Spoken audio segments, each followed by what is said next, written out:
Ustadz, bagaimana bantahan terkait kalimat kullu bid'atin? Sebagian golongan berkata makna kullu tidak semua perkara. Ibadah itu bid'ah. Taib. Rasulullah sallallahu alaihi wasallam menyebutkan dalam hadisnya kullu bid'atin dhalalah.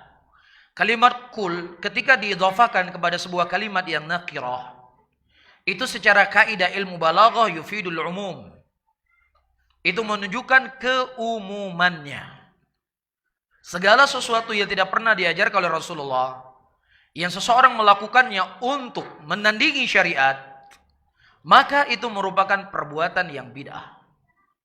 Abdullah bin Mas'udin radhiyallahu taala anhu beliau berkata, segala perkara yang baru itu bid'ah, walaupun manusia memandang itu adalah sesuatu yang baik.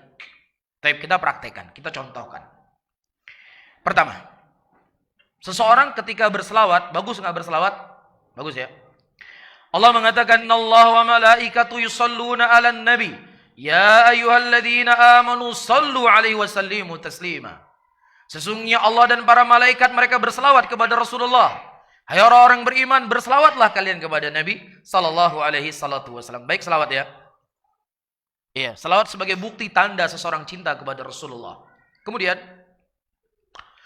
ketika ada seseorang bersin, dia mengucapkan alhamdulillah wassalamu ala rasulillah. Bagus enggak? Bagus enggak? Secara logika bagus atau tidak? Orang yang melakukan bid'ah hasanah ini hasanah atau tidak? Oh, hasanah ini. Hasanat. Bukan cuma hasanah. Hasanat. Pakai jama' muannats salim. Kan begitu? Hasanah kan? Berselawat, masa nggak boleh berselawat? Pokok agama itu berselawat kepada Rasul. Bukti cinta kita kepada Nabi, ya berselawat kepada Nabi. Ini amalan yang sangat mulia. Selain dia mengucapkan syukur kepada Allah dengan alhamdulillah, dia juga menyanjung Nabi Muhammad SAW. Masya Allah, begitu hasanah amalan Anda. Itu menurut kita. Tidak menurut sahabat Rasulullah. Ada seseorang bersin di samping Ibnu Umar. Kemudian dia mengucapkan alhamdulillah wassalamu ala rasulillah. Kemudian kata Abdullah ibn Umar, kenapa kamu berselawat di sini? Dulu kami bersin di zaman Nabi SAW. Rasul tidak pernah mengajarkan kami berselawat di sini. Kenapa kamu berselawat? Apakah kesimpulannya Ibnu Umar ini Wahabi juga ternyata ya? Anti selawat dia. Mas, Ibnu Umar bukan anti selawat. Masalahnya bukan selawat yang baik di sini. Rasulullah kalau seandainya berselawat itu baik di situ, pasti beliau akan berselawat. Tetapi beliau hanya mengucapkan alhamdulillah saja. Bisa difahami di sini?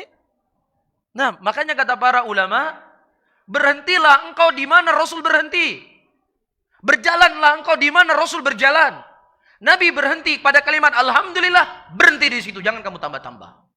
Tapi menurut pelaku kullu bid'atin dhalalah, enggak semua bid'ah, ini hasanah. Ya silakan antum pilih saja, milih jalannya mereka atau milihnya jalan sahabat. Kemudian disebutkan oleh Al-Imam Al-Ajurri dalam kitab Syariah, ada sebagian orang dia membuat sebuah ritual menyebut nama Allah. Jadi ada orang dia berzikir beramai-ramai. Sabihu mi'a subhanallah subhanallah, kabiru mi'a Allahu akbar Allahu akbar. Baik atau enggak? Baik. Ya, suara. Kalau dengan suara satu saja syaitan sudah terbirit-birit. Bagaimana lagi kalau suara kita rame-rame? Dipimpin oleh seseorang, nampak kompaknya, kan gitu. Betul atau enggak? Kemudian Abu Musa al-Asy'ari radhiyallahu taala anhu datang kepada Abdullah bin Mas'ud. Dan dia menceritakan, "Wahai Ibnu Mas'ud, sesungguhnya aku melihat sesuatu perkara yang tidak pernah kulihat di zaman Nabi sallallahu alaihi wasallam. Mereka berkumpul dalam satu majelis berzikir bersama-sama." Kata Ibnu Mas'ud, "Kenapa engkau tidak sampaikan kepada mereka untuk menghitung dosa-dosanya?" Dosa disuruh hitung. Memangnya memang gaplek kepada di masjid disuruh hitung dosa? Dia sedang menyebut nama Allah. Sedang berzikir kepada Allah. Adz-dzakirin Allah katsira wadz-dzakirat a'addallahu lahum maghfiratan wa ajran 'azima. Dan laki-laki yang berzikir kepada Allah dengan zikir yang banyak, dan juga wanita-wanita yang berzikir kepada Allah, a'addallahu lahum maghfiratan wa ajran 'azima. Allah memberikan kepada mereka pengampunan yang besar dan juga pahala yang sangat besar. Ada dalil berzikir. Ibnu Mas'ud nggak tahu dalil nih kayaknya.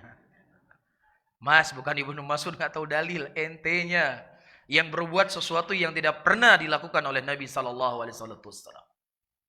Kemudian diingkari oleh Abdullah ibnu Mas'ud. Wahai umat Muhammad. Wahai umatnya Muhammad. Begitu cepat kalian menyelisih ajaran Nabi kalian. Periuk Nabi belum hancur.